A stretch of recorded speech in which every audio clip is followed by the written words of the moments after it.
What I personally would have liked to have seen in a BioShock game is sort of a broader range of enemies. And I think in BioShock Infinite, we really want to have a sort of a class of enemies that had a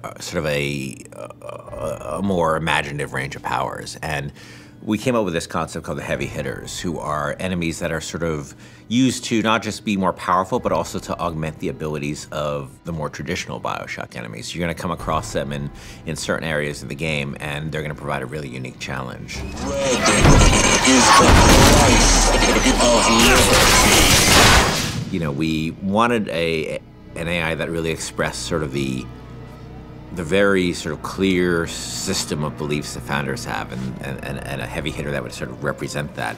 And the Motorized Patriot is sort of the embodiment of that. And they came up with this idea of this creepily motorized, like Hall of Presidents animatronic George Washington. It was specifically the face, specifically this weird, like, porcelain child dolls, you know, poor rendering of George Washington. That kind of clinched it. Everybody saw it and said, okay, we can roll with that. It's one of those rare moments where you kind of all come together and you realize, okay, this is going to work. We're all on the same page here. Let's just move forward with what we got. I could use a turret! On it!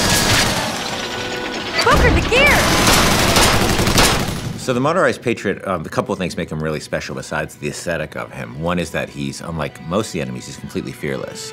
He doesn't have a sense of self-preservation, so he'll just keep coming at you and coming at you and coming at you. You know, despite the fact that you face many different kinds of enemies in this game, you clearly can't reason with this one. He's just gonna keep coming forever, you know? He is sort of a clockwork Terminator. The other cool thing about him, he's got this Gatling gun called a pepper mill. But once you destroy the Patriot, Booker can actually go pick up the pepper mill and actually use it as a heavy weapon. And that's the only place he can get it, was from a destroyed Motorized Patriot. I mean, I also like that, you know, as he starts to take serious damage, his head he actually loses the Washington mask, and it reveals his sort of metal skeleton underneath.